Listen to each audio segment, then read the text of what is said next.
तो आज के इस वीडियो में मैं एक्सप्लेन करने वाला हूँ हाल ही में प्राइम वीडियो पे रिलीज हुई एक हॉरर टेलीविजन सीरीज। इस सीरीज का नाम है खौफ और इस वीडियो में मैं सीजन 1 के सारे एपिसोड्स को एक्सप्लेन करूंगा। वीडियो काफी इंटरेस्टिंग है, इसीलिए अंत तक बने रहें और वीडियो पसंद आएगा तो वीडियो को लाइक कर दें, चैनल को भी सब्सक्राइब कर दें। तो इस कहानी की शुरुआत में हम एक लड़की अनु को देखते हैं जो कि काफ़ी देर रात अपने हॉस्टल आती है। यह हॉस्टल दिल्ली के एक जंगल के किनारे था, लेकिन हॉस्टल के बाहर में कोई तो था जो कि अनु का पीछा कर रहा था, जिससे कि वो डरने लगती है। वो जल्दी से गार्ड को बुलाकर गेट खुलवाती है और उस पर चिल्लाती है कि आखिर वो कहाँ रह गया था। वो अंदर जाती है लेकिन उसके कमरे का दरवाजा खुला हुआ था। वो डर के मारे जैसी दरवाजा खोलती है तो उसके 4 दोस्त उसे हैप्पी बर्थडे सरप्राइज दे देते हैं, जिससे वो भी खुश हो जाती है। उसकी 4 दोस्तों का नाम है रीमा, श्वेतलाना, कोमल और निक्की। अनु उनसे कहने लगती है कि आज वो लेट हो गई, ऊपर से उसका गार्ड से भी झगड़ा हो गया। उसकी दोस्त पूछती है क्या तूने वार्डन से कंप्लेन किया? अनु कहती है वो तो अभी अपने दोस्त के साथ होगी, वो मेरी कहाँ सुनेगी। फिर अनु उन लोगों को बताने लगती है कि वो 1 हफ्ते में एक नए घर में शिफ्ट हो रही है, पर पता नहीं क्यों उन चारों का चेहरा उतर गया था। अनु उन्हें अपनी घर की तस्वीर दिखाती है। रीमा थोड़ी सी नाखुश थी, कहने लगती है कि आखिर हॉस्टल में कमी ही क्या है, यहाँ कोई अकेला नहीं रहता, अनसेफ नहीं होता और रेस्ट्रिक्शंस तो हर जगह होते ही हैं। लाना कहती है कि प्राइवेसी नाम की भी कोई चीज होती है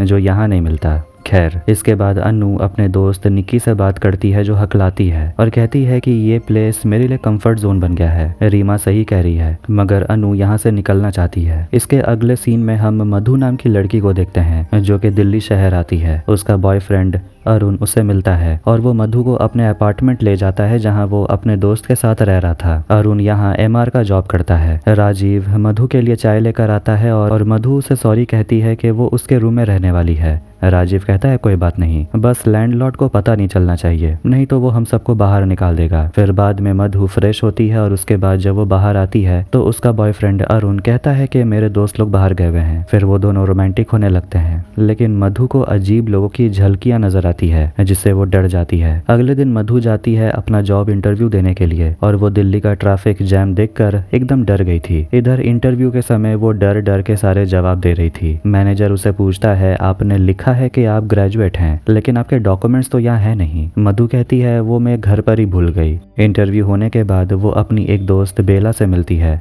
अरुण पूछता है इंटरव्यू कैसा गया? मधु कहती है कुछ खास नहीं। बेला कहती है प्रदीप ने ही तेरा इंटरव्यू लिया ना, तो फिर तेरा हो जाएगा, चिंता मत कर। और पूछती है क्या तू अभी भी अरुण के साथ रह रही है? मेरा फियांसे नकुल ने तेरे बजट में एक घर ढूंढ निकाला है। फिर वो लड़की चली जाती है, कहती है कि अपना फोन देखना, मैंने लोकेशन भेज दिया है। फिर वो अरुण के साथ निकलती है हॉस्टल देखने के लिए और वो वहाँ पर बेला के फियांसे नकुल को भी देखती है। अब आखिरकार हॉस्टल वो पहुंच जाती है और वार्डन ग्रेसी से पूछती है कि यहाँ कोई रूम खाली है क्या? वार्डन कहती है कि तुम्हारा पूरा डॉक्यूमेंट्स लगेगा, तुम कहाँ काम करती हो, कहाँ से आई हो, ये सब कुछ बोलना पड़ेगा। फिर वो लोग जाते हैं रूम देखने और वो लोग रूम नंबर 333 में आते हैं। यही एक रूम खाली है। वहाँ पर एक ट्रंक भी था जो कि पुरानी लड़की का था। वार्डन कहती है तुम्हें अगर ये नहीं चाहिए तो बोल देना, मैं हटवा दूंगी। मिरर में पेपर भी उसी ने लगवाया। मधु को रूम पसंद आ गया था। बाहर अरुण गार्ड से बात करता है, पूछता है यहाँ तो दूर दूर तक कोई ऑटो स्टैंड है ही नहीं, तो लड़कियां आती जाती कैसे है? गार्ड कहता है पीछे गेट की तरफ एक पतली गली है जो सीधा मेन रोड तक जाती है, उधर से ही लड़कियां आना जाना करती हैं।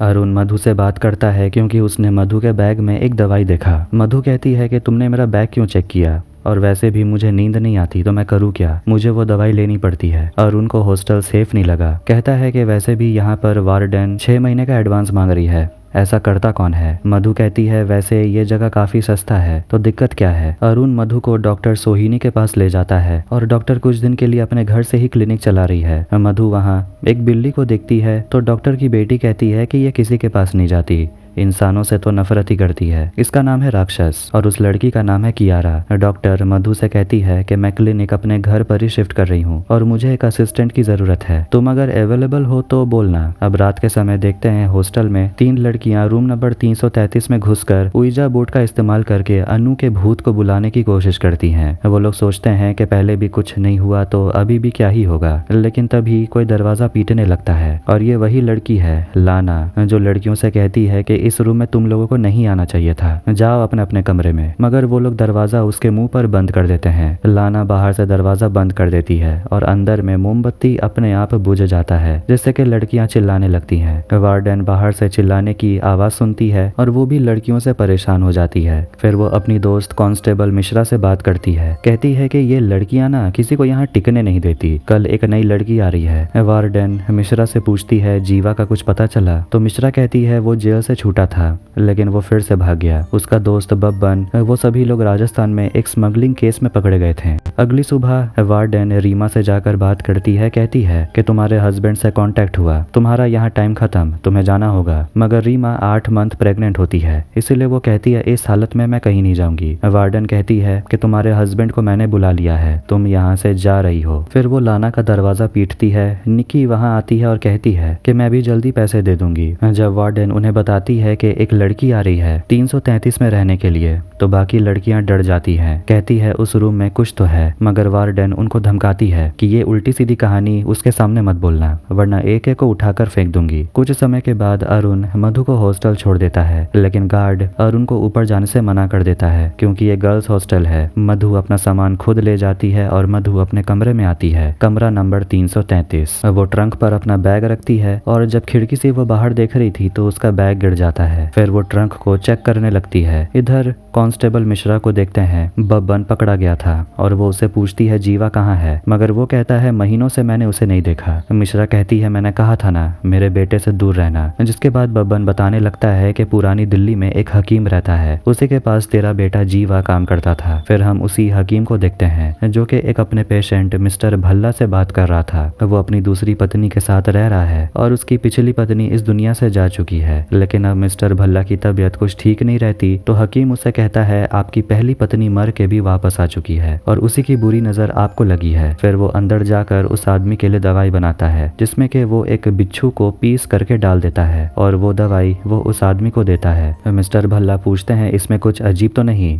मैं प्योर वेजिटेरियन हूँ। हकीम उसे जबरदस्ती दवाई पिलाता है। इधर कांस्टेबल मिश्रा हकीम से मिलती है, उसे पूछती है जीवा आपके लिए काम करता था? हकीम कहता है हाँ करता तो था, बहुत दिन हो गए। मिश्रा पूछती है क्या काम करता था? हकीम कहता है मेरे दवाई में कुछ खास चीजें लगती हैं, वही लाकर वो मुझे देता था। मिश्रा पूछती है वैसे आप किस तरह का इलाज करते हैं? तो हकीम कहता है कि मैं कोई भी प्रॉब्लम को जड़ से खत्म कर सकता हूँ। वो कांस्टेबल को अपना कार्ड देता है, कहता है आजमा कर देखिएगा। फिर वो वहां से चली जाती है। इधर मधु रात के समय रूम नंबर 332 में जाती है और रीमा से मिलती है, लेकिन रीमा उसे ढंग से बात भी नहीं करती। कहती है कि तुम ग्वालियर से आई हो ना, तो वहीं तुरंत लौट जाओ, वरना उस रूम से तुम निकल भी नहीं पाओगी। वार्डन बताई नहीं तुमको कि पिछले वाली लड़की के साथ हुआ क्या था? लाना भी उसे समझाती है कि तुम्हें निकल जाना चाहिए। वो दोनों ही मधु से अच्छे से बात नहीं करती, जिससे कि वो परेशान होकर अपने कमरे में जाकर दरवाजा बंद कर देती है। फिर वो आईने में लगा हुआ कागज हटाती है। अगली सुबह मधु एक कॉल सेंटर में अपना जॉब शुरू करती है। ब्रेक के समय वो अरुण से बात कर रही थी। कहती है कि जब शिफ्ट खत्म हो जाए तो मुझे लेने आ जाना। फिर वो बेला को देखती है नकुल के साथ मजे करते हुए, जिससे कि वो थोड़ा घबरा जाती है, मगर बेला उसे लंच ले जाती है और मधु पूछती है आपके साथ जो था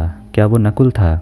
बेला कहती है हाँ, और वो बहुत एम्बैरेस हो गया। बेला बताती है कि वो ग्वालियर से है लेकिन नकुल दिल्ली से है। घर जाकर मधु सोशल मीडिया पर नकुल की तस्वीरें देखने लगती है। तभी कोई उसका दरवाजा खटखटाता है, लेकिन जब वो बाहर निकलती है तो वहाँ कोई भी नहीं होता। वो अपना फोन चार्ज में लगाती है और फिर से वह दरवाजा खटखटाता है। वो बाहर निकलती है तो वो 4 लड़कियां उससे पूछती हैं तुम्हारे कमरे में कोई है क्या? मधु कहती है कि तुम लोगों के इस हरकतों से मैं डरने वाली नहीं हूँ। रीमा कहती है ये तो अभी शुरुआत है, आगे आगे देख, तेरी हालत ऐसी होगी कि भाग भी नहीं पाएगी। मधु कहती है तुम लोगों को जो करना है कर लो, मैं नहीं जाऊंगी। वो दरवाजा बंद कर लेती है और सोने चली जाती है, लेकिन उसे फिर से अजीब अजीब सपने आने लगते हैं, जिसमें वो नकुल को देखती है। अचानक उसकी नींद खुल जाती है और वो खिड़की खोलकर बाहर देखने लगती है।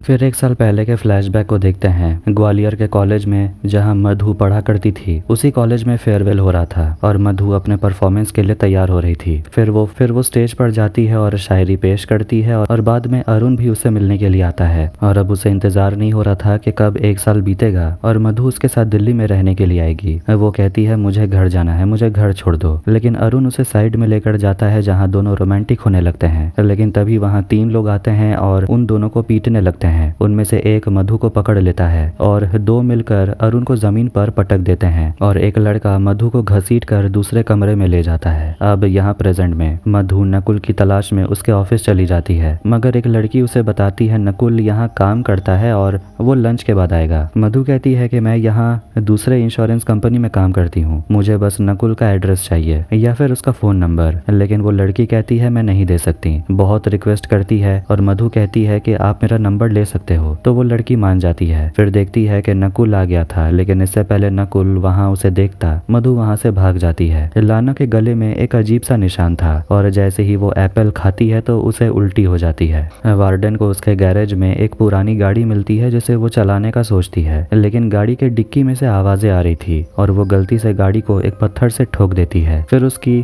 कांस्टेबल दोस्त मिश्रा गाड़ी चलाना उसे सिखाती है। कांस्टेबल उसे कहती है कि अपने पैर पर ध्यान देना, तू हमेशा ब्रेक की जगह एक्सीलेटर दबा देती है। वार्डन कहती है कि हॉकी स्टिक से तो तूने ही मुझे मारा था, याद नहीं है। मिश्रा देखती है कि पीछे से काफी बदबू आ रही थी। उसके बाद चाय पीते वक्त मिश्रा पूछती है वो नई लड़की शिफ्ट हो गई क्या जो आने वाली थी? उस कमरे में कुछ तो अजीब है। वार्डन कहती है सब बकवास है, उन पागल लड़कियों की कहानियों में मत आओ। मिश्रा कहती है एक बार हकीम को बुला कर देख, पुरानी दिल्ली में उसका खुद का दवाखाना है, वो शायद इस रूम को लेकर तेरी मदद कर दे। हकीम खिड़की के बाहर एक औरत को देख रहा था जो एक आदमी से पैसे लेती है। तभी उसे लेडीज हॉस्टल से वार्डन का फोन आता है। काम खत्म होने के बाद मधु जल्दी से बस पकड़ती है और डॉक्टर के घर पहुंचती है उसका काम संभालने, क्योंकि वो वहाँ भी जॉब कर रही थी। एक आदमी आता है पेमेंट करने के लिए और फिर डॉक्टर उसे बुलाती है और कहती है बाहर में ये नोटिस लगा देना, और मधु से कहती है कि मेरा सारा अपॉइंटमेंट ट्यूसडे को शिफ्ट कर दो। उस पोस्टर में लिखा हुआ था सेक्सुअल असॉल्ट विक्टिम्स के लिए एक वर्कशॉप रखा गया है अहमदाबाद में, जिसे वो गौर से देखने लगती है। डॉक्टर उसे बार बार बुला रही थी। मधु सारे अपॉइंटमेंट को ट्यूसडे को शिफ्ट कर देती है और कियारा उसे काम करते हुए देख रही थी। लेकिन तभी डॉक्टर सोहिनी कहती है ट्यूसडे के जगह सारे अपॉइंटमेंट वेडनेसडे को शिफ्ट कर दो। लेकिन अब तो पहले से ही वो ट्यूसडे शिफ्ट कर चुकी थी। अब वो परेशान हो जाती है। कियारा कहती है क्या मैं मधु को अपने साथ कुछ वक्त रख सकती हूँ? डॉक्टर अपनी बेटी को परमिशन दे देती है।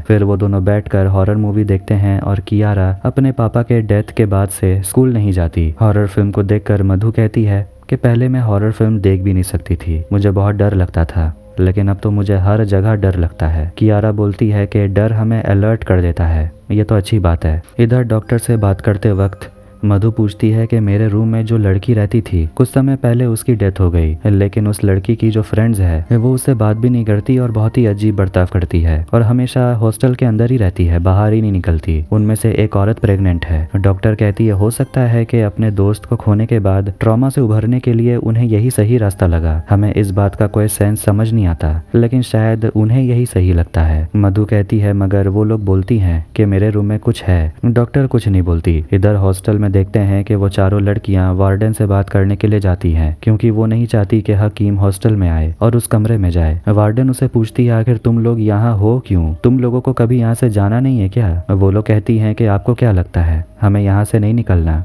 हमारा मन नहीं करता क्या? कुछ समय के बाद हकीम लेडीज हॉस्टल पहुंचता है और वार्डन उसे कमरे की तरफ ले जाती है और कहती है कि इस कमरे से बहुत कंप्लेंट्स आते हैं, इसलिए आपको देखना होगा कि आखिर इस रूम में प्रॉब्लम क्या है। हकीम उस हॉल में धीरे धीरे आगे बढ़ता है और आखिर में वो उस रूम के अंदर जाता है, मतलब रूम नंबर 333 के अंदर, जिस रूम में मधु रहती है। तभी खिड़की से तेज हवा अंदर आने लगती है। वार्डन खिड़की को बंद कर देती है। हकीम मधु की तस्वीर देखता है, पूछता है कि क्या ये यहीं रहती है, लेकिन अब उसे यहाँ से जाना होगा, यहाँ कुछ तो अजीब है और ये उस आत्मा के वजह से है। वो लौट आई है तकलीफ देने के लिए और वो आसानी से वापस नहीं जाएगी। वार्डन कहती है कि इस कमरे में जो रहती थी अन्नू, उसका एक्सीडेंट रास्ते में हुआ था, यहाँ नहीं, इसीलिए आप नाटक बंद करिए और यहाँ से चलिए।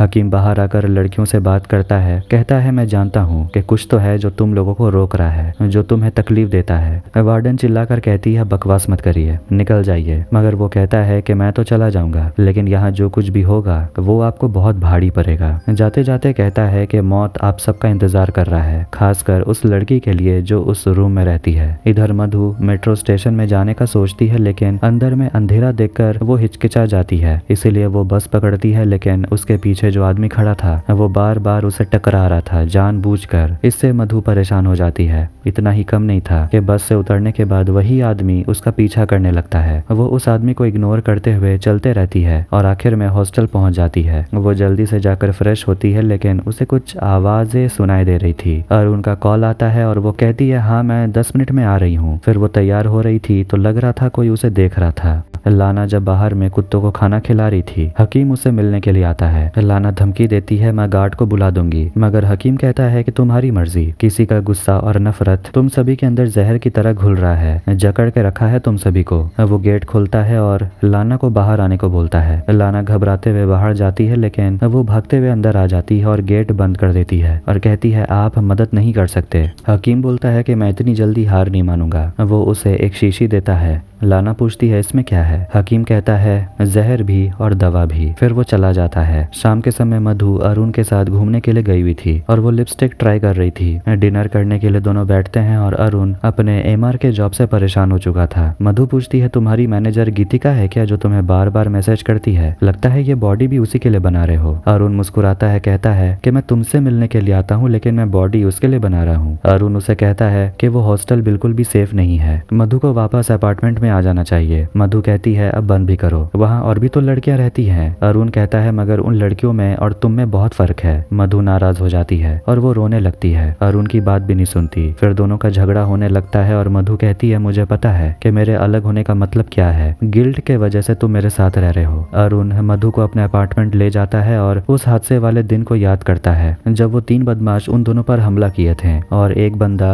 मधु को घसीट कर ले जाता है और उसे सेक्सुअली अब्यूज करता है। अरुण बोलता है अभी भी मैं वो दिन नहीं भूला। मधु रोने लगती है और कहती है कि अगर तुम मुझे छोड़कर जाना चाहते हो तो जा सकते हो। अरुण कहता है मैं तुम्हें बिल्कुल नहीं छोड़ने वाला, अंत तक तुम्हारे साथ रहूंगा। मिश्रा वार्डन से बात करते हुए कहती है कि मेरा बेटा उस हकीम के पास में जरूर कोई गलत काम कर रहा था, नहीं तो वो अपने काम के बारे में मुझे बताता जरूर। वार्डन कहती है बब्बन पकड़ा गया ना, जरूर तेरा बेटा भी किसी जेल में बंद होगा। मिश्रा कहती है हाँ, और उसके बाद सब मुझे किस नजर से देखेंगे पता नहीं, आखिर वो है कहाँ। वार्डन देखती है कि आखिर मिश्रा अपना किचन इतना गंदा क्यों रखती है और वो ढूंढ रही थी कि आखिर ये चींटी कहाँ से आ रही है। वो देखती है कि नीचे में एक टाइल ढीला हो गया था। टाइल गिर जाता है और उसके अंदर में एक डिब्बा था जिसमें कि एक शीशी है और एक ताबीज। उस छेद के अंदर में एक और शीशी है जिसमें कि एक बिच्छू मरा हुआ था, उसी में चींटी लग गया था। रात में हकीम बाहर में एक लड़की गुड्डी को खेलते हुए देखता है। वो उसे अपने सामने बुलाता है और हकीम एक चुड़ैल की कहानी उसे सुनाता है। इधर एक लड़की गुड्डी को ढूंढते हुए हकीम के घर के अंदर आती है और उसे वहां पर काफी डर लग रहा था। उसे किसी की आवाज आ रही थी और वो ऊपर जाती है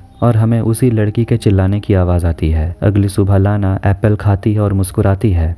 मधु डॉक्टर से मिलने के लिए जाती है और वो डॉक्टर को बताती है कि 1 साल पहले उसके साथ क्या हुआ था। वो बताती है कि फेयरवेल फंक्शन के दौरान वो और अरुण अलग बैठे हुए थे, तभी 3 लड़के आए वहां पर बाइक मास्क पहने हुए और 2 लड़कों ने अरुण को और एक लड़के ने मधु को घसीटा। उन लोगों ने मधु के साथ बहुत गलत किया। वो चिल्लाई भी लेकिन उसका कोई फायदा नहीं हुआ क्योंकि बाहर तो फंक्शन चल रहा था। कुछ समय के बाद अरुण जो पूरी तरह घायल हो गया था वो मधु को उसके घर छोड़ दिया। डॉक्टर पूछती है क्या तुम पहचानती हो वो लड़के कौन थे? मधु कहती है नहीं, लेकिन शायद जो उनका लीडर था वो मुझे पहचानता था, वो मेरा नाम ले रहा था। डॉक्टर पूछती है मतलब तुम भी उसे पहचानती हो? तो मधु बताती है कि कुछ समय पहले जब वो ट्यूशन जाया करती थी तो एक लड़का उसके लिए चॉकलेट फ्लावर्स वगैरह लाया करता था, लेकिन वो उसे मिलने के लिए मना कर दी और इसी वजह से वो लड़का गुस्सा हो गया और अपने ब्लड से लिखा हुआ एक लेटर मुझे भेजा और शायद ये वही लड़का था। तभी उसे नकुल के कंपनी में काम करने वाली लड़की का मैसेज आता है जो उसे बता देती है नकुल दिल्ली में कहाँ रहता है। डॉक्टर कहती है तुम्हें रिपोर्ट करना चाहिए। मधु मना करती है और डॉक्टर कहती है तुम्हें करना चाहिए, हम सब तुम्हारे सपोर्ट में हैं। लेकिन मधु के लिए उस दिन को दोबारा याद करना इतना आसान नहीं है। डॉक्टर कहती है लेकिन तुम हर दिन उस दिन को याद करती हो। उस दिन से तुमने कई बार सोचा होगा कि काश मैं वहां नहीं गई होती, काश मैं वैसे कपड़े नहीं पहनी होती तो शायद मेरे साथ वैसा ना हुआ होता। इसी सोच से तो तुम्हें लड़ना है। फिर वो नकुल के घर पहुंचती है और उसे बाहर नकुल मिलता है, पूछता है क्या मैं तुम्हारी मदद कर सकता हूँ। इसके बाद देखते हैं हम एक लड़की को जो कि एक ज्वेलरी दुकान से अपने लिए एक पायल खरीदती है क्योंकि उसके एक पैर का पायल गुम हो गया था। जीवा उसी के साथ होता है और वो उसे हकीम के घर ले जाता है। वहां पर उसे कंटेनर में बिच्छू छिपकली देखकर वो बहुत डर जाती है। वो और अंदर जाती है तो उसे एक दरवाजा मिलता है जिसे खोलकर वो बेसमेंट में जाने लगती है, लेकिन तभी वो भागते हुए ऊपर आती है और अपने दादाजी का नाम चिल्लाते हुए भागने लगती है, मगर मेन दरवाजा बंद था और हकीम उसके सामने आ जाता है और उसे मार डालता है।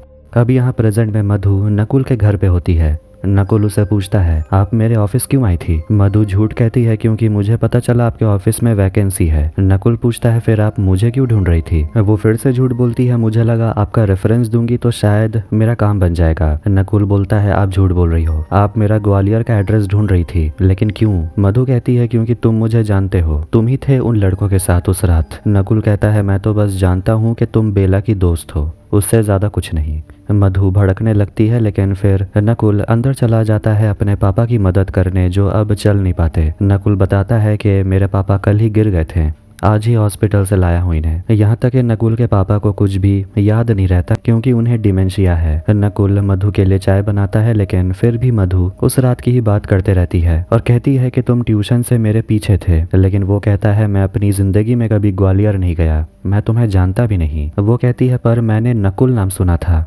मधु अभी भी श्योर नहीं थी। नकुल उसे शांत करता है और अपना उसे काट देता है और उसे जाने को बोलता है। वो बस से अपने हॉस्टल आती है और वहाँ पर वो दूसरी लड़की एनी और सरला से मिलती है और उन लोगों का भी रिएक्शन काफी अजीब होता है जब पता चलता है मधु रूम नंबर 333 में रहती है। एक और लड़की पूर्ति आती है और बताती है, हम सभी लोग नाइट शिफ्ट करते हैं। वो लोग मधु के साथ थोड़ा हंसी मजाक कर रहे थे। फिर वो लोग खाना खाने के लिए जाते हैं तो पूर्ति बताती है कि अनु, रीमा, लाना, कोमल और बाकी लोग वो सभी दोस्त हुआ करते थे और अनु का रोड एक्सीडेंट हुआ था। पहले ये सारे दोस्त काफी अच्छे दोस्त थे, 3rd फ्लोर पे जाके हैंग आउट करते थे।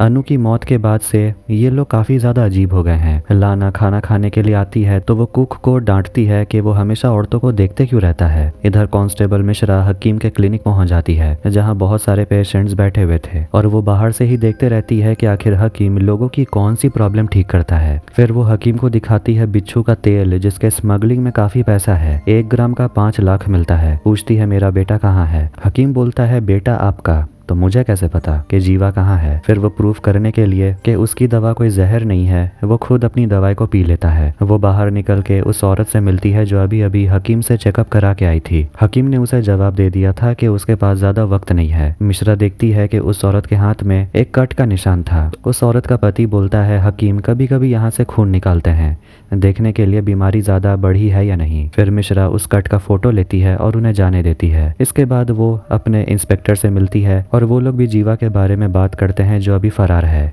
खैर, मिश्रा एक सीरियल किलर के बारे में बात करती है जिसमें के सारे विक्टिम्स फीमेल थी और उनका ब्लड निकला हुआ था और पूछती है क्या वो फाइल रीओपन कर सकती है। वो तुरंत आर्काइव रूम जाती है और वहां से वो सीरियल किलिंग वाला फाइल ढूंढती है और एक फोटो में उसे वैसा ही निशान देखने को मिलता है, क्रॉस, जैसा उसने उस औरत के हाथ में देखा। इधर हकीम अपने घर के बेसमेंट में आता है जहाँ एक औरत की बॉडी पड़ी हुई थी। वो उसके हाथ में वैसा ही क्रॉस वाला निशान काटता है। फिर वो बिच्छू को निकाल कर उसे पीसता है और वो दवाई पी जाता है क्योंकि उसका मानना है कि उसकी मौत नजदीक है, उसकी चमड़ी सड़ रही है। फिर वो उस औरत के हाथ पे सिर रखता है और उस औरत को कुछ होने लगता है, जैसे कि वो उस औरत की आत्मा को अपने अंदर ले रहा हो, लेकिन वो इसमें सफल नहीं हो पाता। बब्बन ये सब कुछ देखता है और वो गुस्सा हो जाता है कि फिर से उसे डेड बॉडी को फेंकना पड़ेगा और कह देता है कि अब तुझे जो करना है खुद कर ले, मैं तेरे लिए अब लड़कियां नहीं ढूंढने वाला। मगर हकीम उसे कहता है, एक लड़की है जो बीमार पड़ने वाली है, मुझे वो चाहिए। इधर हॉस्टल में मधु अपने कमरे को सजाने लगती है, नए पर्दे, नए चादर। लाना ये सब नोटिस करती है। एनी वहाँ पर आती है मिक्सर ग्राइंडर चलाने के लिए क्योंकि उसके रूम का सॉकेट खराब हो गया था। मधु के सिर पे पानी टपकने लगता है और मधु सीलन को देखती है जो पूरी तरह कमरे में फैला हुआ था और वो स्विच बोर्ड की तरफ भी फैल चुका था। तभी सॉकेट में एक स्पार्क होता है और ग्राइंडर चलने के वजह से एनी के हाथ का चटनी बन जाता है,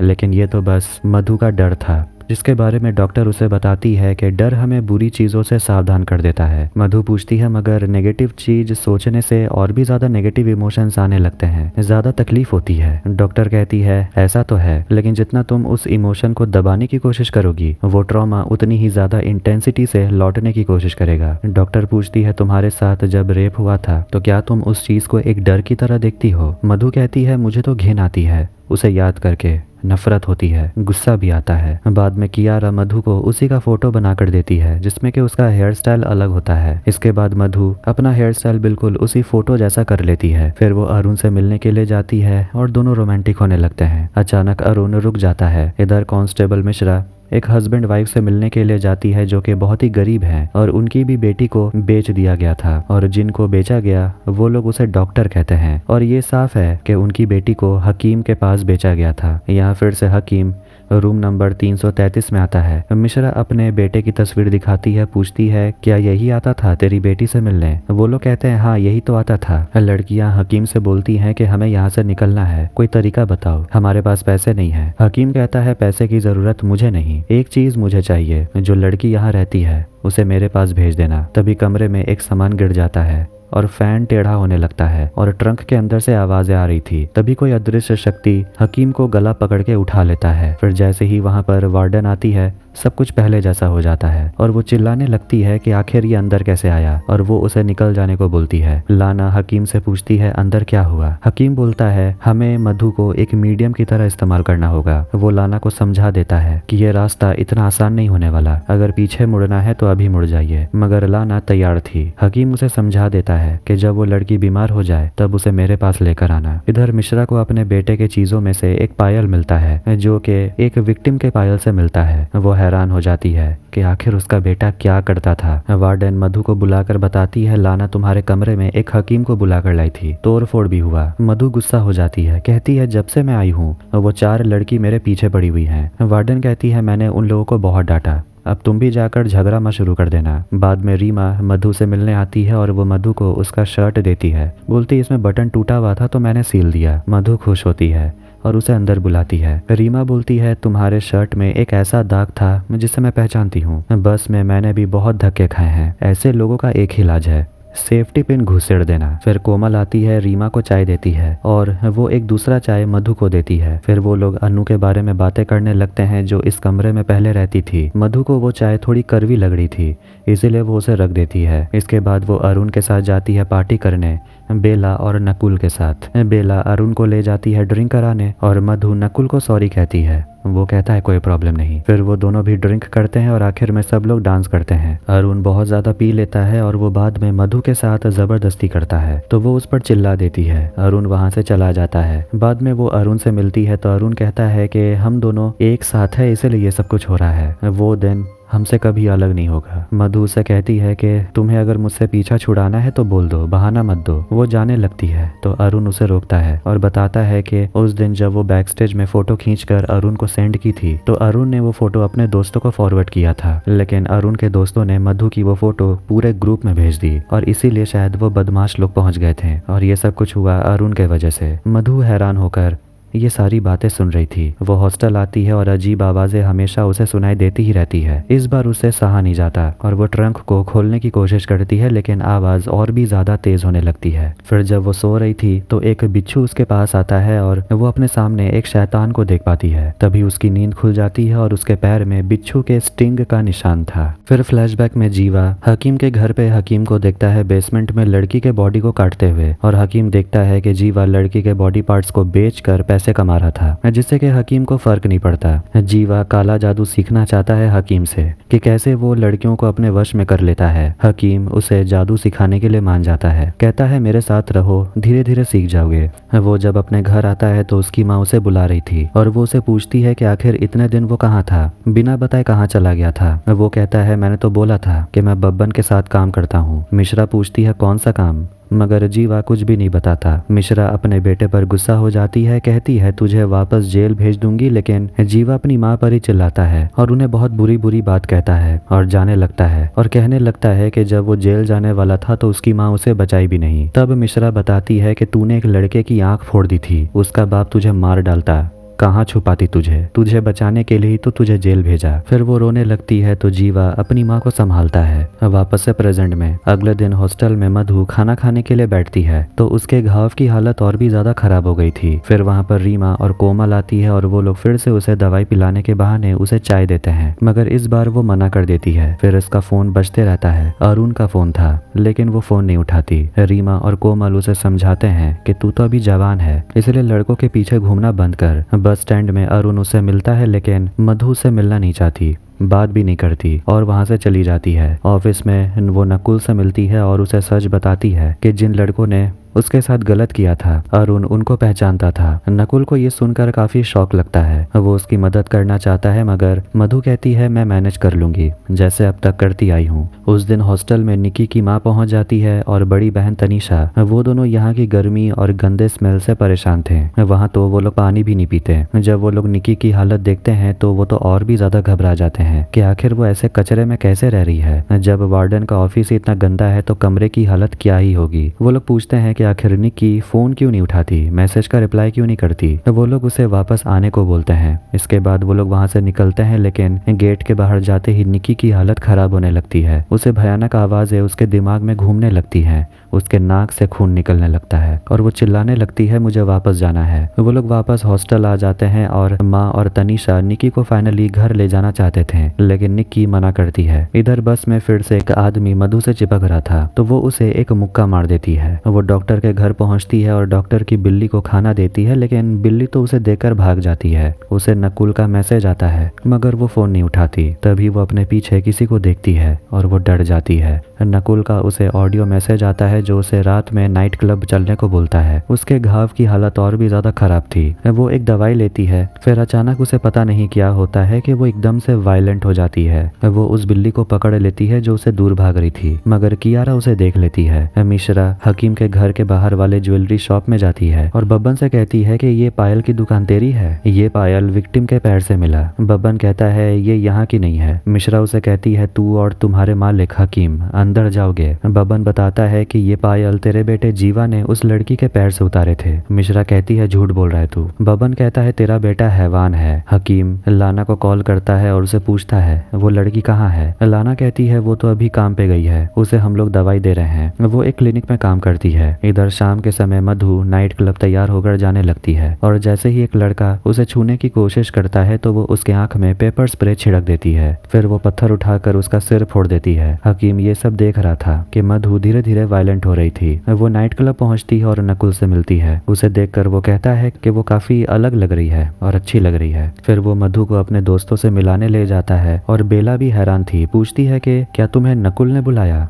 मधु कहती है हाँ। नकुल उसके लिए ड्रिंक लेकर आता है और ये तो साफ है कि बेला मधु के यहाँ होने से खुश नहीं लग रही थी। मधु नकुल के पास आती है जो अपने पापा से बात कर रहा था। वो नकुल से कहती है लगता है बेला को मेरा यहाँ आना पसंद नहीं आया। नकुल कहता है उस पर ज्यादा ध्यान मत दो। उसको अपने पापा से बात करते हुए देखकर मधु कहती है जब से मैं दिल्ली आई हूँ अपनी माँ को मैं फोन ही नहीं कर पाई। फोन करके क्या बोलूंगी कि मुझे यहाँ अच्छा नहीं लगता, अकेली हूँ, मैं कहीं फिट नहीं होती। लेकिन नकुल को तो मधु ऐसे ही पसंद है और वो उसे किस कर लेती है। बेला वहां आती है और ये देखकर मधु जाने लगती है कि तभी एक लड़का नकुल को नकुल भैया कहकर पुकारता है और मधु फिर से उस दिन को याद करने लगती है। हकीम खुद को जवान रखने के लिए फिर से दवाई पीता है और उससे मिलने के लिए वही पेशेंट आया हुआ था मिस्टर भल्ला जिसे हमने शुरुआत में देखा। कहता है कि दवाई पीने से उसे कोई फायदा नहीं हुआ और वो हकीम से कहता है कि तू दुनिया को पागल बनाता है, बहुत कुछ सुना है तेरे बारे में कि तू औरतों की कुर्बानी देता है। अब मुझे नहीं पता, मुझे भी कोई इलाज चाहिए, चाहे उसे कुछ भी करना पड़े वरना वो हकीम को जेल में डाल देगा। फिर वो मिस्टर भल्ला को लेकर बेसमेंट में जाता है और एक औरत की डेड बॉडी दिखाता है और अब ये सब कुछ देखकर उसका मन बदल गया था। उसे डर लग रहा था और कहने लगता है कि मुझे कुछ नहीं चाहिए, लेकिन हकीम अब उसे ऐसे नहीं छोड़ सकता। वो एक इंजेक्शन उसके गले में घुसा देता है जिससे वो वहीं गिर जाता है। फिर वो मिस्टर भल्ला को काट डालता है। आधी रात में अचानक से मधु की नींद खुल जाती है और वो दवाई लेती है लेकिन उसका पानी खत्म हो गया था। वो पानी भरने जाती है और अजीब आवाजें सुनती है। फिर उसे कमरे में वही शैतान नजर आता है जिससे वो डर जाती है। तभी कमरे में लाना, रीमा आते हैं चिल्लाने की आवाज को सुनकर। फिर कोमल और निकी भी आ जाते हैं। मधु बहुत घबराई हुई थी, पूछती है सच में इस कमरे में कोई तो है। लेकिन अब सभी लोग इस बात को टालते हैं, झूठ बोलते हैं कि हमने तो ये सब ऐसे ही कहा था, हम तो तुम्हें डरा रहे थे ताकि तुम यहाँ से चली जाओ। मधु कहती है तुम लोग भी यहाँ से कभी निकलती नहीं हो, कुछ तो गड़बड़ है यहाँ, मेरा तो यहाँ दम घुटता है। निक्की उसे समझाती है यहाँ से निकलो, वापस अपने शहर ग्वालियर चली जाओ। मधु कहती है नहीं जा सकती। वो लोग पूछते हैं क्यों, और एक लड़का आता है सूप लेकर और मधु अपनी कहानी उन सभी को बता देती है। ये भी बता देती है कि वो नकुल को लेकर कंफ्यूज है। लाना सूप में हकीम का दवाई मिलाती है और मधु को नकुल कॉल कर रहा था, वो कॉल कट कर देती है। वो लोग उसे सूप पीने को देते हैं जिसे वो पीने लगती है। कुछ समय के बाद जब कोमल और निक्की बाथरूम में होते हैं तो उन्हें किसी के दरवाजे पीटने की आवाज सुनाई देती है। बाहर आते हैं तो देखते हैं कि ये आवाज तो रूम नंबर 333 से आ रहा था। मधु निकलती है तो पूछती है कि आखिर तुम लोग दरवाजा क्यों पीट रहे हो। रीमा कहती है मैंने तो पहले ही कहा था यहाँ से चली जाओ, अब चाह कर भी नहीं जा पाओगी। फिर उसे वही शैतान नजर आता है जो मधु को उठाकर पटक देता है और उसे कमरे में खींचकर ले जाता है। और वो चारों बस डर में ये सब देखते रहते हैं और कुछ नहीं करते। हॉस्टल के बाहर हकीम खड़ा था और वो अपने फिजिकल स्ट्रेंथ के लिए औरतों को किडनैप करता है और उनकी बलि चढ़ाता है। कहता है कि वो वापस आएगा उस लड़की को मारने के लिए और खुद को मौत से बचाने के लिए। फ्लैशबैक में देखते हैं लाना केबिन क्रू का जॉब करती थी और अपने काम पे जाने की तैयारी कर रही थी। अनु को उस दिन फीवर था। लाना उसे कहती है तुम फिलहाल रेस्ट करो। अनु उसे कहती है बाहर मत जाओ, जो बाहर जाता है उसके साथ कुछ बुरा होता है। मगर लाना कहती है मैं जाऊंगी, मेरे पास कोई और जॉब नहीं है। अनु बोलती है 2 हफ्ते हो गए, अमित का मुझे कॉल नहीं आया। लाना कहती है उस पागल का नाम ही मत ले। कि तभी अनु को कुछ होने लगता है और वो बहुत ही भयानक आवाज में लाना से कहती है तू यहाँ से कहीं नहीं जा सकती। डर के मारे वो जल्दी से दरवाजा बंद कर देती है। अब यहाँ 6 महीने के बाद प्रेजेंट में सभी लोग मिलकर मधु के कमरे का दरवाजा खोलते हैं। मधु डरावने तरीके से उन्हें देख रही थी, फिर वो बेहोश हो जाती है। कुछ समय के बाद पूर्ति मधु से मिलने आती है और उसे पूछती है कि आखिर हुआ क्या था। तो वो कहती है पता नहीं, मेरे साथ कुछ अजीब हो रहा है, मैं यहाँ नहीं रह सकती। पूर्ति मधु से कहती है हम लोग भी हॉस्टल छोड़ रहे हैं, तुम हम लोग के साथ आ सकती हो। इधर डॉक्टर वार्डन से आकर बात करती है और डॉक्टर उन्हें बताती है कि मधु ने मुझसे बात की, उसके साथ जो कुछ भी हो रहा है उसने मुझे बताया और मैंने सुना कि यहाँ कोई तांत्रिक आया था। वार्डन उसे कहने लगती है कि यहाँ देश के अलग अलग कोने से लड़कियां आती है और उनकी क्या सोच होती है, वो क्या करना चाहती है, उनके बीच में मैं नहीं आती। डॉक्टर कहती है ये बहुत अजीब बात है कि ये 4 लड़कियां हॉस्टल से कभी निकलती नहीं। वार्डन कहती है कि मैं तो इन लोगों से परेशान हो गई हूँ, ये लोग यहाँ से निकलते ही नहीं। मुझे वैसे इन बाबा में कोई इंटरेस्ट है नहीं, आप साइकेट्रिस्ट हैं, आपको इसका इलाज तो पता होगा। डॉक्टर कहती है पहले बीमारी का तो पता चले। लाना हकीम से मिलती है और बताती है कि उस लड़की को कल रात कुछ हुआ था, वो यहाँ पर अपने लोकल गार्डन के साथ चली गई। हकीम कहता है चिंता मत करो, वो वापस आएगी। वो उसे और दवाई देता है और ये आखिरी दवाई है। इधर हम देखते हैं कि मधु अब डॉक्टर के साथ रह रही थी। कियारा टैबलेट में वीडियो देखने में बिजी होती है तो डॉक्टर उसे इस बात को लेकर टोकती है। फिर डॉक्टर देखती है कि मधु के पैर में बिच्छू के स्टिंग का निशान था और काफी बुरी हालत हो गई थी।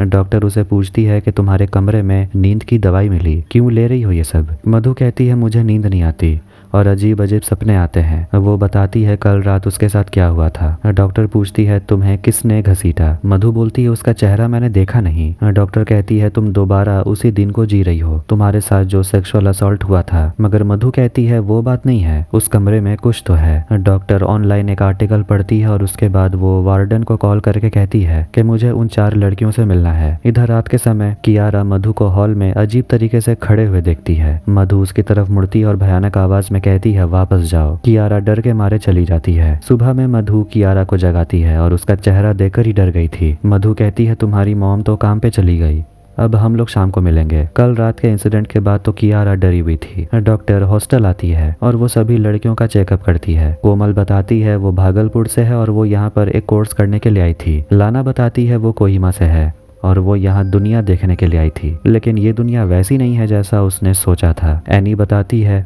वो एक नर्स है। अनु भी वही काम करती थी।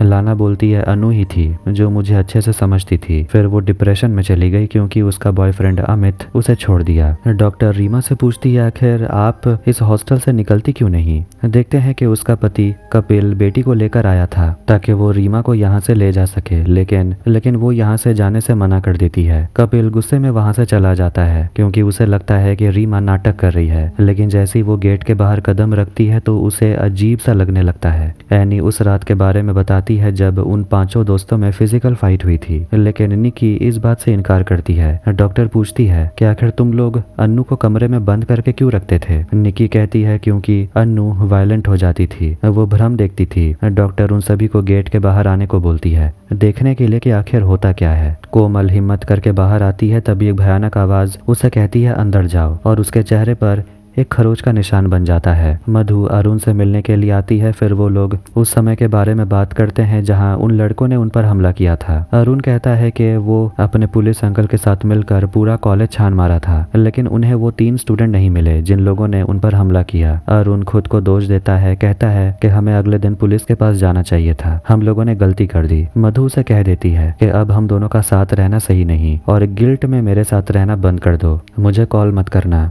मगर अरुण उसे कहता है कि वो उसके बिना रह नहीं सकता। डॉक्टर वार्डन को बताती है कोमल के साथ क्या हुआ, और वो कहने लगती है शायद उनके मन में कुछ तो है, कोई डर, कोई खौफ जो वो अपने बॉडी को हर्ट करके एक्सप्रेस करते हैं। फिर वो लोग अनु के बारे में बात करते हैं कि आखिर वो यहाँ से भागना क्यों चाहती थी। वार्डन कहती है मुझे नहीं पता, वो तो खुद को मौत से गले लगाई, मैंने खुद उसके डेड बॉडी को देखा, मुझे क्या पता उसके कमरे में क्या था। डॉक्टर कहती है मतलब आप भी मानती हैं कि उस रात कुछ तो हुआ था। डॉक्टर निकलने वाली थी, निक्की उससे मदद मांगती है, कहती है मुझे यहाँ से निकलना है। डॉक्टर कहती है मैं तुम्हारी मदद करूंगी, मगर तुम्हारे परिवार को इन्फॉर्म करना जरूरी है, कुछ भी चाहिए तो मुझे कॉल करना। फिर वो उससे पूछती है क्या मधु यहाँ सेफ है। अरुण मधु को डॉक्टर के घर छोड़ देता है। इधर मिश्रा हकीम के घर जाती है, उसकी हालत भी कुछ ठीक नहीं लग रही थी। उसे पूछती है एक औरत तुम्हारे दवाखाना आई थी, उसकी लाश मिली, कितनी औरतों को मारा है तुमने। वो उसे थप्पड़ मारती है, पूछती है मेरे बेटे के साथ तूने क्या किया, आखिर तू मेरे बेटे से क्या करवाता था। हकीम कहता है मेरे लिए वो लाशें फेंकता था, चिंता मत करो वो जहाँ है वापस आ जाएगा। मधु वॉशरूम में होती है, देखती है कि उसका इंसेक्ट बाइट लगभग ठीक हो चुका था, लेकिन तभी वो वहाँ पर उसी शैतान को देखती है और चिल्लाती है। कियारा आवाज सुन लेती है और मधु तुरंत वहाँ से चली जाती है। बाहर उसे नकुल मिलता है जो उसे लिफ्ट देता है। नकुल कहता है कि तुम्हें मुझे इग्नोर करने की जरूरत नहीं और एम्बैरस होने की तो बिल्कुल भी जरूरत नहीं, हम दोनों के बीच जो हुआ वो स्पेशल था, तुम भी मेरे लिए स्पेशल हो। मधु नकुल और बेला को थैंक यू कहती है मदद करने के लिए, क्योंकि उनके वजह से वो ग्वालियर से दिल्ली आ पाई। मधु कहती है कि वो अरुण से बात की और उन दोनों के साथ 1 साल पहले जो भी हुआ था वो उन लड़कों को सजा दिला के रहेंगे। ये सुनकर अचानक से नकुल गुस्सा होने लगता है और आखिर में वो कबूल कर लेता है कि वही था उस रात जिसने मधु को सेक्सुअली असॉल्ट किया। वो कह देता है कि वो मधु के लिए कुछ भी कर सकता है, बस वो चाहता है कि मधु उसे नोटिस करे। मधु परेशान होने लगती है और कहती है गाड़ी रोको, और उसके आंख में पेपर स्प्रे छिड़क देती है जिससे कि गाड़ी का एक्सीडेंट हो जाता है। फिर वहाँ पर नकुल के बाकी दोनों दोस्त भी आ जाते हैं और वो लोग मिलकर मधु को पकड़ते हैं। नकुल मधु को चेहरे पर मुक्का मारता है। फिर वो लोग जाते हैं बॉडी को फेंकने, लेकिन वो लोग आपस में ही बातें करने लगते हैं और झगड़ा करते हैं जिससे कि मधु वहाँ से भाग निकलती है। फिर वो लोग मधु को ढूंढने लगते हैं तेज बारिश में, पर एक लड़का मधु को पकड़ लेता है और वो दूसरे लड़के को वहाँ बुलाता है, मगर मधु पोजेस हो जाती है और उस लड़के को मार डालती है। फिर वो दूसरे लड़के के सामने जाती है, वो लड़का गिड़गिड़ाने लगता है मुझे मत मारना, मगर वो उस लड़के को भी मार डालती है। नकुल अपने दोस्तों को मरा हुआ देखकर काफी घबरा गया था। मिश्रा फिर से इंस्पेक्टर से मिलती है और कहती है कि मैं ये सीरियल किलर वाला फाइल लेकर गई थी और मैं इन्वेस्टिगेशन कर रही हूँ, लेकिन इंस्पेक्टर उसे पोस्टमार्टम फाइल दिखाते हैं, कहते हैं तेरा बेटा मिल गया। मिश्रा घबरा जाती है, पता चलता है 6 महीने पहले ही उसका बेटा जीवा मर चुका है और नदी में उसका बॉडी तैरते हुए मिला, फ्लोट करते हुए दूसरे जुरिस्डिक्शन में पहुंच गया था और वही पुलिस वालों ने उसका अंतिम संस्कार कर दिया। मिश्रा रोने लगती है। इधर मधु पोजेस होकर अपने हॉस्टल पहुंचती है। रीमा और लाना निक्की पर चिल्लाने लगती हैं कि आखिर वो क्यों यहाँ से जाना चाहती है, उसका दिमाग तो खराब नहीं हो गया। निक्की उन पर चिल्लाती है तुमने मधु को जहर दिया, मैंने अपनी आंखों से देखा। फिर वो लोग आपस में ही चिल्लाने लगते हैं, झगड़ा करते हैं। लाना और बाकी लोग बाहर निकलते हैं तो उन्हें बाहर मधु नजर आती है, वो भी पोजेस्ड। मधु उसकी तरफ दौड़ कर आती है तो वो लोग दरवाजा बंद कर देते हैं और बाहर से ही दरवाजा वो पीटने लगती है। वार्डन मिश्रा से मिलती है और उसे पूछती है आखिर तेरे बेटे के साथ क्या हुआ था, ये सब कैसे हो गया। मिश्रा कहती है लाश लाश बहुत सड़ी हुई थी। आखिरी बार 31 दिसंबर को उसे देखी थी, तेरे से मिलने से पहले।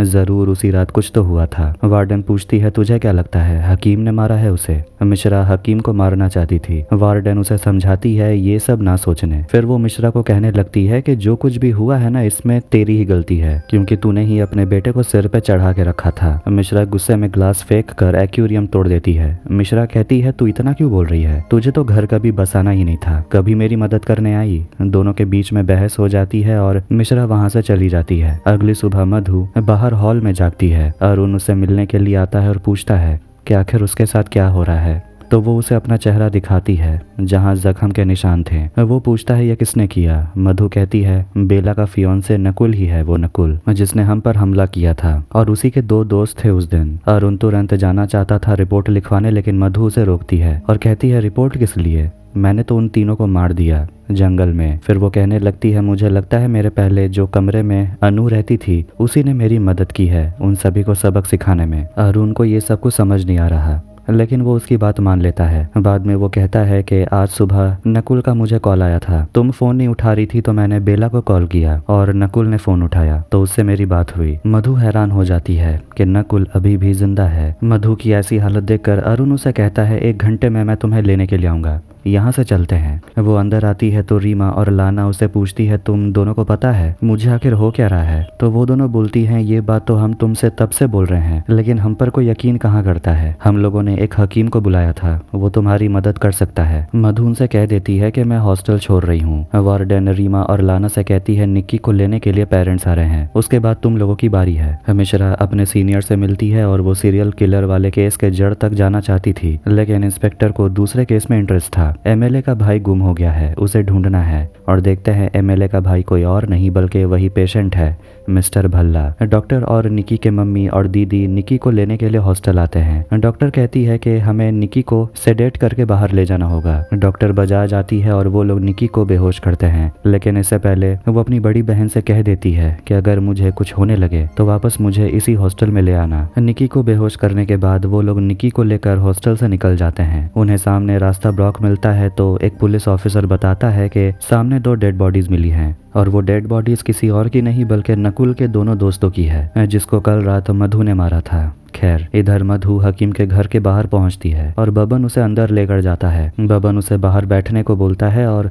वो अंदर जाकर हकीम से कहता है एक पेशेंट आई है। मधु हकीम को बताने लगती है कि वो जिस कमरे में रह रही है वहाँ कुछ तो अजीब है, जैसे कि उस कमरे में कोई और है। आप भी तो गए थे वहाँ। देखते हैं हकीम की भी तबीयत कुछ ठीक नहीं थी, और वो मधु को समझाता है कि जब आत्मा आपको काबू कर लेती है तो आप गहरी नींद में चले जाते हैं। उसके बाद क्या होता है कुछ भी याद नहीं रहता, इसलिए आपके साथ जो कुछ भी हुआ आपको वही सपने जैसा लगता है। मधु बोलती है मेरे कमरे में कोई लड़की रहती है। हकीम कहता है मैंने उसे भी महसूस किया है। तभी दरवाजा अपने आप बंद हो जाता है। मधु डर जाती है और अगले सीन में हम मधु को बेसमेंट में देखते हैं। वो बेहोश होती है और हकीम मधु के ब्लड का इस्तेमाल करके दवाई बनाना चाहता है ताकि वो खुद को जिंदा रख सके, लेकिन इससे पहले हकीम कुछ करता, हकीम के घर पुलिस घुस पड़ती है। यहाँ हकीम बेसमेंट में था और ऊपर पुलिस को कुछ भी नहीं मिलता। अचानक मधु होश में आ जाती है। पुलिस मिस्टर भल्ला को ढूंढने के लिए आई थी, लेकिन उन्हें यहाँ कुछ मिला तो नहीं, इसलिए वो जाने लगते हैं। मधु भागने की कोशिश करती है और चिल्लाती है, जो मिश्रा सुन लेती है। फिर वो किसी तरह एक शेल्फ हटाकर बेसमेंट में जाने का दरवाजा ढूंढ लेती है। उसे हकीम दिख जाता है और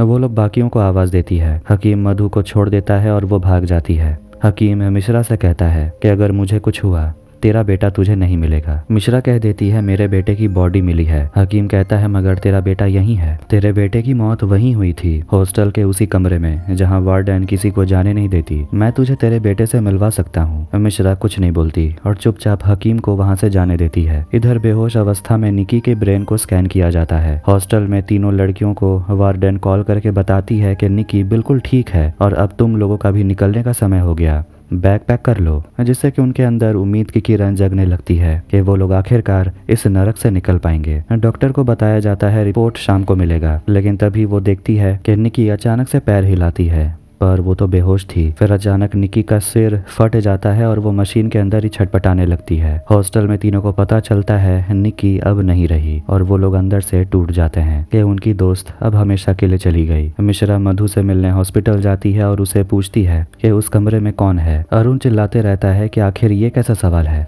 कमरे में कोई भी नहीं है, ये बस उन लड़कियों की शैतानी है। फिर वो जाता है डिस्चार्ज फॉर्म पर साइन करने के लिए, तभी वो न्यूज में दिखता है कि बहुत बुरे हालत में 2 डेड बॉडीज मिली है। अरुण हैरान हो जाता है ये देखकर कि गाड़ी के नंबर का प्लेट मध्य प्रदेश का था। फिर वो मधु से मिलता है और उसे पूछता है वो लोग कौन थे जिनकी बॉडी मिली। मधु कहती है वो दोनों तो नकुल के दोस्त हैं, दोनों ग्वालियर से थे। अरुण कहता है हमें यहाँ से निकलना होगा। मधु मना करती है। फिर अचानक वहाँ बेला आ जाती है। बाहर में अरुण नकुल को देखता है और वो नकुल को कह देता है कि वो जानता है उस रात उन दोनों पर हमला करने वाला वही था। वो उसे धक्का देता है और दोनों के बीच में लड़ाई हो जाती है। नकुल उसे कहता है जा पुलिस को बता दे, बताना है तो। मेरे दोस्तों को तेरी गर्लफ्रेंड ने मारा, तुम लोग भी नहीं बचोगे। अरुण उसे छोड़ देता है। फिर वो बेला से मिलता है तो बेला कहती है कि हमें मधु को हॉस्टल छोड़ देना चाहिए, बारिश होने वाली है। इधर गाड़ी में बेला मधु से बात करती है और मधु बताती है कि उसे जिस लड़के ने सेक्सुअली असॉल्ट किया था वो लड़का यही है। ये सुनकर नकुल घबरा जाता है। फिर मधु उसे पूरी कहानी बताती है कि वो लड़का हमेशा से उसे फ्लावर्स भेजते रहता था, लेकिन मधु हमेशा उसे मना कर देती थी। आखिर में एक लेटर आया और उस लेटर में धमकी थी और 5 साल के बाद कॉलेज में उसी लड़के ने अपने दोस्तों के साथ मिलकर मधु को सेक्सुअली असॉल्ट किया और जाते जाते वो बेला को बता देती है उस लड़के का नाम नकुल था। डॉक्टर वार्डन से बात करती है, कहती है मुझे लड़कियों से बात करनी है। वार्डन कहती है क्या होगा बात करके। निक्की तो चली गई, उसे भी एविक्शन नोटिस आया है, हॉस्टल बंद करना होगा। मिश्रा को एक लिंक भेजा जाता है और उसे बताया जाता है कि जीवा का लास्ट लोकेशन संजय वन था और उसी जंगल के पास में वो गर्ल्स हॉस्टल भी है। वार्डन आखिरकार लड़कियों से पूछने के लिए आती है कि उस रात हुआ क्या था। फिर कहानी जाती है फ्लैशबैक में 6 महीने पहले और हम उन्हीं 5 दोस्तों को देखते हैं जो आपस में बातें कर रहे थे। लाना और रीमा एक दूसरे से झगड़ने लगती हैं। अनु उनको समझाती है नया साल आने वाला है, लड़ना बंद करो। जीवा को देखते हैं जो कि हॉल में पेंट कर रहा था। फिर वो सभी लड़कियां जीवा को बताती है कहाँ पेंट करना है। फिर वो लोग अपने हाथ को पेंट करके दीवार पे लगाते हैं। तभी काम करते वक्त जीवा के हाथ में कट आ जाता है और अनु उसकी मरहम पट्टी करती है। रीमा जीवा को जाने को बोलती है और उसके पॉकेट से लेजर लाइट गिर जाता है। तब जाकर उन्हें पता चलता है कि वो जीवा ही था जो उन पर हमेशा लाइट मारता था। रीमा उसे थप्पड़ लगा देती है और उसे जाने को बोलती है। फिर जब सब लोग खाना खाने के लिए जाते हैं तो उन्हें मेस का खाना पसंद नहीं आता और खाना बनाने वाला आकर बोल देता है कि रात में आज यहाँ खाना नहीं बनने वाला क्योंकि आज 31 दिसंबर है तो सभी लोग बाहर जा रहे हैं पार्टी करने। एनी वहाँ पर आती है और उन सभी को बोलती है कि हम लोग भी पार्टी कर रहे हैं, तुम सभी को आना चाहिए, मगर रीमा और बाकी लोग मना कर देते हैं। अनु अपने नए घर में पार्टी करने वाली थी। रीमा नहीं आना चाहती क्योंकि वो अपनी बेटी मिनी से मिलने जाने वाली थी। लाना उसे कहती है तो अपनी बेटी को लेकर आ जाओ, लेकिन वो चली जाती है, अपनी बेटी से मिलती है और सारा दिन उसी के साथ वक्त बिताती है। कुछ घंटों के बाद वो अपनी बेटी को लेकर अपने पति कपिल के पास आती है। फिर वो लोग नेक्स्ट संडे मिलने का प्लान करते हैं। इसके बाद वो पहुंचती है अनु के नए घर में जहां पर वो लोग पार्टी की प्लानिंग कर रहे थे। रीमा कुछ खाना खाने को मांगती है क्योंकि उसे दवाई भी लेना था। अनु उसे चॉकलेट देती है लेकिन तभी रीमा रोने लगती है और वो अनु को दिखाती है कि वो अपनी बेटी के लिए हेयर बैंड खरीदी थी लेकिन उसे दे भी नहीं पाई। वो अपनी बेटी के साथ ज्यादा वक्त भी नहीं बिता पाती और अगर वो वापस घर जाएगी तो परिवार वाले पता करके कि आने वाला बच्चा लड़की है उसे गिरा देंगे। मिश्रा भी वार्डन के साथ पार्टी करने जाने वाली थी। वो जीवा से कहती है कि अगर तू जाने से मना करेगा तो मैं नहीं जाऊंगी। नया साल शुरू होने वाला है तो दोनों के बीच जो भी हुआ अब नए से शुरुआत करते हैं। जीवा कहता है ऐसा नहीं होने वाला। वो पूछती है कि तू बताता क्यों नहीं कि तू कौन सा काम करता है। जीवा कहने लगता है कि आज बहुत प्यार आ रहा है मुझ पर, अब जा अपना पार्टी कर। मिश्रा जाने लगती है और फ्रस्ट्रेट हो चुकी थी और कह देती है कि तेरे वजह से तेरे बाप को मैंने छोड़ दिया, दारू पीकर आके मारता था, नहीं छोड़ना चाहिए था। तुझे भी 2 लात पड़ती ना तो तुझे समझ आ जाता। लाना, कोमल और निक्की खाना खरीदने के लिए गए हुए थे तो उन्हें कुछ लड़के छेड़ने लगते हैं और कोमल लाल शर्ट वाले लड़के को पहचानती है। इधर लड़कियां घर पर आकर पार्टी करने लगती है लेकिन तभी वही लड़के के ग्रुप उसके घर तक पहुंच जाते हैं। अनु बताती है ये सनी है, लैंडलॉर्ड का बेटा। वो लोग बोलने लगते हैं कि वो लोग हमेशा इसी घर में पार्टी करते थे क्योंकि ये घर खाली रहता था, आज भी वो यहीं पार्टी करेंगे। मगर लाना उनको बाहर निकलने को बोलती है। झगड़ा शुरू हो जाता है कि इतने में लैंडलॉर्ड पहुंच जाता है और वो उल्टा अनु को ही कहने लगता है कि मैंने तो ये घर फैमिली को देने के लिए बोला था और वो अनु को निकल जाने को बोलते हैं। अनु वहाँ पर अपने बॉयफ्रेंड अमित को भी देखती है जो कि उसे बचाने के लिए कुछ नहीं करता, वो पास के ही घर में रहता है। अब उनका पार्टी खराब हो गया था। लाना चिल्लाने लगती है और वो अनु से कह देती है कि लैंडलॉर्ड और बाकी लड़के उसे ऐसे देख रहे थे जैसे वो कोई एलियन हो। फिर वो लड़कियां चली जाती हैं अपने हॉस्टल और अनु कहती है कि मैं अमित के साथ आ जाऊंगी। लाना उसे कहती है तुम कभी नहीं समझोगी, वो तुमसे प्यार नहीं करता। अनु बगल वाले घर में अमित से मिलने के लिए जाती है जो कि उसका बॉयफ्रेंड है, और वो भी झगड़े के बारे में उसे पता चला और पूछता है कि तुम मेरे घर के बगल में शिफ्ट हो गई, मुझे बताया भी नहीं, मजाक है क्या। अन्नू उसे पूछती है कि आखिर तुम्हारे घर में आज पार्टी क्यों हो रही है और सारे परिवार वाले क्यों आए हुए हैं। तब जाकर उसे पता चलता है कि आज अमित की एंगेजमेंट थी। अन्नू का दिल टूट जाता है। इधर ऑटो में लड़कियां झगड़ रही होती हैं और बूढ़े अंकल को झगड़ा देखकर मजा आ रहा था, लेकिन जब निक्की सिगरेट पीने लगती है तो वो बुढ़ा गुस्सा हो जाता है और सभी को ऐसे ही बीच रास्ते में उतार देता है। जीवा बब्बन के साथ बैठा होता है और जीवा सोचता है कि आज वो किसी लड़की को पकड़ेगा और सारी रात मजे करेगा। उसकी नजर तो गर्ल्स हॉस्टल पर थी। बब्बन को इन सब फालतू चीजों में शामिल नहीं होना, इसलिए वो वहां से चला जाता है। जीवा को उसकी माँ कॉल कर रही थी मगर वो फोन नहीं उठाता। तभी अन्नू हॉस्टल पहुंचती है और जीवा उस पर लाइट मार रहा था और उसे कहता है कि मेरे पास आजा, पार्टी करेंगे पूरी रात। अन्नू गुस्सा हो जाती है और उसे कहती है कि अगर तुझ में गर्मी इतनी है तो अंदर आजा, मिलके पार्टी करेंगे। फिर वो जल्दी जल्दी हॉस्टल के छत पे जाती है, अपने दोस्तों से मिलती है और उन्हें बताती है कि वो लड़का तो आज हद पार कर रहा था, मैंने भी उसे कह दिया कि हिम्मत है तो अंदर आके दिखा। फिर वो लोग देखते हैं कि गेट पर गार्ड भी नहीं था, गेट खुला हुआ था और जीवा छत पे आ जाता है। वो अनु को जबरदस्ती किस करने लगता है तो वो उसके सिर पर बॉटल फोड़ देती है। वो लड़कियों से लड़ाई करने लगता है और आखिर में लड़कियां उस पर काबू पा लेती हैं और मोटी रस्सी से उसका गला दबाने लगती हैं और निक्की एक रॉड उठाकर उसे पीटते ही रहती है और वो लोग आज जीवा को अधमरा ही कर देते हैं। फिर भी जीवा चुप नहीं रहता और वो उन लोगों को रेप करने की धमकी देता है। तो गुस्से में रीमा जीवा को आग लगा देती है और डर के मारे अनु और निक्की चादर लेकर आग को बुझाते हैं, लेकिन जीवा मर चुका था। वार्डन हॉस्टल तक आ चुकी थी और वो मिश्रा के साथ होती है, लेकिन हॉस्टल का गेट बंद था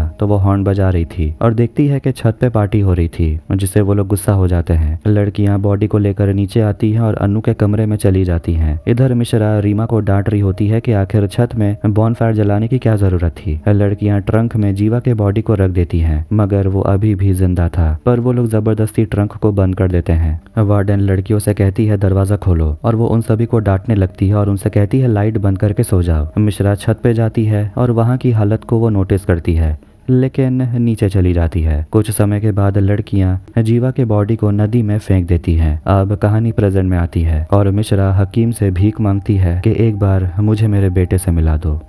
फ्लैशबैक में अन्नू को देखते हैं जो अब हॉस्टल छोड़कर जाना चाहती थी। लाना उसे मिलती है और वो भी काफी दुखी थी कि अनु उसे छोड़ के जा रही है। वो उसे कहती है तुम सभी को संभाल लोगी, मुझे तुम पर भरोसा है। लाना कहती है मुझे दूसरों की फिक्र नहीं है। अनु और यहाँ नहीं रह सकती क्योंकि उसे जीवा की भयानक सपने आते हैं और वो बर्दाश्त नहीं कर सकती। इसके बाद वार्डन अन्नू को लेकर घर जा रही थी और उसे समझाती है कि जब तुम्हारा मन ठीक हो जाए तो वापस आ जाना। तभी अचानक डिक्की खुल जाता है और अन्नू का एक बैग गिर जाता है। वार्डन बाहर निकलती है बैग उठाने, लेकिन अन्नू मना करती है, कहती है हम लोग चलते हैं ना, लेकिन वो गाड़ी रोकती है और बैग देखने के लिए जाती है। तभी अनु बैक सीट पर जीवा के भूत को देखती है और वहां से भागने लगती है। वार्डन अनु को वापस बुलाती है, लेकिन जैसे ही वो वापस आ रही थी जीवा का भूत फिर से उसे डरा देता है, जिससे कि अनु लड़खड़ा के रास्ते में चली आती है और एक ट्रक उसे ठोक देती है, जिससे अनु वही मर जाती है। और वार्डन ये सब कुछ अपनी आंखों से देखी थी मगर उसे भूत नजर नहीं आया। अब वापस प्रेजेंट में अरुण के अपार्टमेंट में देखते हैं बहुत तेज बारिश हो रही थी और बिजली भी चली गई थी। वो देखता है मधु पोजेस्ड हो गई है और वो अरुण से कहने लगती है कि उस दिन गुंडों ने मेरे साथ जो कुछ भी किया, तूने क्या किया मुझे बचाने के लिए?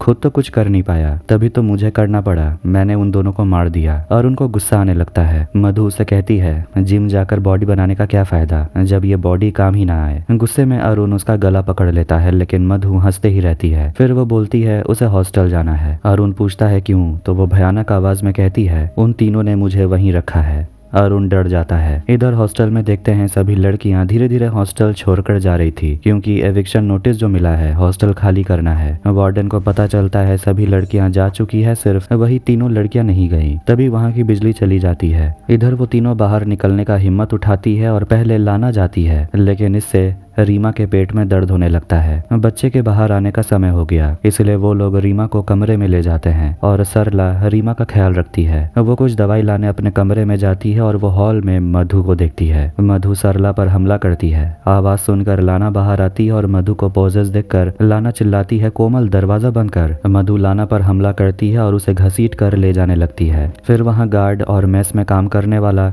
वो लोग पहुंच जाते हैं, लेकिन वो भी मधु को कंट्रोल नहीं कर पाते। लाना मधु के सिर पर हमला करके उसे बेहोश कर देती है। फिर वो लोग सभी मधु को कमरे में ले आते हैं और किसी को समझ नहीं आ रहा था कि आखिर मधु को क्या हो रहा है, वो जानवरों की तरह क्यों चिल्ला रही है। वार्डन डॉक्टर सोहिनी को कॉल करती है। इधर सरला को हॉस्पिटल ले जाया जाता है और लाना हकीम से बात करती है और उसे बताती है मधु के साथ क्या हो रहा है, वो वायलेंट हो गई है, अब करना क्या है। तो हकीम उसे कहता है कि तुम्हें कुछ भी नहीं करना, जो करना है जीवा करेगा और वो जहर उसे दे देना, और जब जीवा उसे पोजेस कर लेगा पूरी तरह से तब मुझे वहां आना होगा। फिर वो जाकर मधु को वो जहर देती है और मधु को कुछ होने लगता है, उसे दोहरा पड़ने लगता है और वो एक अलग ही जगह पहुंच जाती है और वो अपने सामने देख पाती है लड़कियों ने जीवा के साथ क्या किया था। फिर वो खुद को देखती है, कॉलेज का समय उन 3 लड़कों ने उसके साथ क्या किया। इधर मिश्रा वार्डन से मिलने के लिए आती है और उसे पूछती है न्यू ईयर की रात जीवा आया था यहाँ और वो यहाँ लड़कियों से मिला था, इन्हीं लड़कियों ने मिलकर मेरे बेटे को मारा है और तुम ये जानती थी। वार्डन कहती है मगर मैं तो तुम्हारे साथ थी, मुझे तेरे बेटे के बारे में कुछ कैसे पता होगा, मुझे बस इतना पता है कि वो पीछे वाले रास्ते में लड़कियों को छेड़ता था, बात इतना आगे बढ़ जाएगा मुझे नहीं पता था। मगर मिश्रा कुछ नहीं सुनना चाहती और वो कहती है कि अब मैं हिसाब पूरा करूंगी। फिर वो ऊपर जाती है, लाना को थप्पड़ लगाती है, कहती है सब के सब मरेंगे। फिर वो मधु से मिलती है, मतलब अपने बेटे से जो उसके अंदर है। आखिर में हकीम भी हॉस्टल पहुंच जाता है। वार्डन उसे रोकने की कोशिश करती है, उसे सीढ़ी से धक्का दे देती है, जिसके बाद दोनों में झगड़ा हो जाता है और हकीम उसे धक्का दे देता है जिससे वो नीचे गिर कर मर जाती है। अब आखिर में बिजली वापस आ जाती है और मिश्रा अपने बेटे से बात करती है। वहीं दूसरी तरफ एक दूसरी ही दुनिया में मधु जिंदा रहने के लिए जीवा से लड़ रही थी। फिर अचानक मधु छटपटाने लगती है और उसकी बॉडी हवा में उड़ने लगती है और एक एनर्जी से पूरे हॉस्टल की दीवार काली पड़ जाती है और वो एनर्जी हकीम अपने अंदर एब्जॉर्ब कर लेता है। आखिर में रीमा एक बच्ची को जन्म देती है और वो काफी खुश थी। मधु जब अपने होश में आती है तो अब जीवा उसके अंदर नहीं था और वो देखती है कि मिश्रा मर चुकी थी, एक लकड़ी का टुकड़ा उसके गर्दन में घुस गया था। फिर वो बाहर निकलती है तो दूसरे कमरे में देखती है जहाँ रीमा ने बच्ची को जन्म दिया। लाना उसे देखकर हमला कर देती है, ये सोच कर के वो अभी भी एक शैतान है। मधु से कहती है जीवा जा चुका है, अब मेरे अंदर कोई नहीं। लाना कहती है कि वो फिर से वापस आएगा हमें मारने के लिए। कोमल कहती है उसे छोड़ दे, वो जा चुका है। फिर वहाँ हकीम आता है जो अब ताकतवर बन चुका था और वो लाना और कोमल से कहता है कमरे में जाओ, लेकिन वो मधु को भी कुछ नहीं करता। वो रीमा के कमरे में जाता है और लड़कियां उसे लड़ने की कोशिश करती हैं। मधु कुल्हाड़ी लेकर आती है और हकीम अपने नए शक्ति से उसे दूर फेंक देता है। लाना उसके पैर में चाकू घुसा देती है मगर इससे भी हकीम का कुछ नहीं होता। फिर पीछे से मधु आती है और कुल्हाड़ी से हकीम का गला काट देती है और अब सब कुछ खत्म हो चुका था। फिर अगली सुबह पुलिस और मेडिकल टीम हॉस्टल पहुंचती है और वो लोग डेड बॉडीज को ले जाते हैं। डॉक्टर भी वहाँ पहुँच गई थी और वो रीमा से पूछती है तुम लोग अंदर नहीं रह सकते, बाहर तुम लोग सेफ तो रहोगे। रीमा कहती है अब हम लोग सेफ हैं। डॉक्टर पुलिस को बताती है कि हकीम एक सीरियल किलर था, अगर ये लड़कियां उसे नहीं मारती तो वो इन लड़कियों को मार देता। ऑफिसर कहती है लेकिन इन लड़कियों को स्टेटमेंट तो देना पड़ेगा। डॉक्टर बोलती है उन्हें थोड़ा सा वक्त दीजिए, ये लोग भाग थोड़ी रही हैं। डॉक्टर मधु से मिलती है और उसे चलने को बोलती है। कहानी जाती है 1 महीने के बाद, जहाँ लाना, रीमा, कोमल एक साथ वक्त बिता रहे थे। मिनी भी उनके साथ होती है। मधु ने पोजेस करके अरुण पर हमला किया था, इसलिए वो हॉस्पिटल में एडमिट होता है। दूसरी तरफ बेला और नकुल की शादी हो रही थी और वो मधु को देखता है और उसके पसीने छूटने लगते हैं। मगर जब वो होश में आता है तो देखता है कि पुलिस उसे पूछताछ कर रही थी और वो लोग उससे मधु के बारे में पूछते हैं। गुस्से में बेला कहती है कि वो लड़की नकुल को हर जगह स्टॉक करती है और उस लड़की और उसके बॉयफ्रेंड ने ही मिलकर नकुल के दोस्तों को मारा है और वो लड़की अब नकुल के पीछे पड़ी हुई है। नकुल उसे चुप रहने को बोलता है, पर पुलिस के जाने के बाद जब वो अपने कमरे में अकेला था तो वो फिर से मधु को देखते ही रहता है। बाहर बेला नकुल का इंतजार इंतजार कर रही थी कि तभी नकुल की बॉडी उसके सामने टेबल के ऊपर गिरती है और सभी लोग चिल्लाते हैं। मधु अरुण के साथ होती है और वो मुस्कुराती है बहुत ही भयानक तरीके से, और ये सीरीज यहीं पर खत्म हो जाती है। ये बहुत अजीब है कि मधु नकुल के साथ भी है और यहाँ वो हॉस्पिटल में भी है। आखिर ये कैसे? इसका मतलब ये हो सकता है कि मधु अभी भी पोजेस्ड है, लेकिन क्या उसके अंदर जीवा की आत्मा है, या हकीम के दवाई के वजह से उसके अंदर कोई बदलाव आ गया है, शायद सुपर पावर्स। शायद इसका जवाब सीजन 2 में मिलेगा। तो आपको ये वीडियो कैसा लगा कमेंट करके जरूर बताएं। वीडियो पसंद आया वीडियो को लाइक कर दे, चैनल को भी सब्सक्राइब कर दें। मिलते हैं नेक्स्ट वीडियो में। Take care.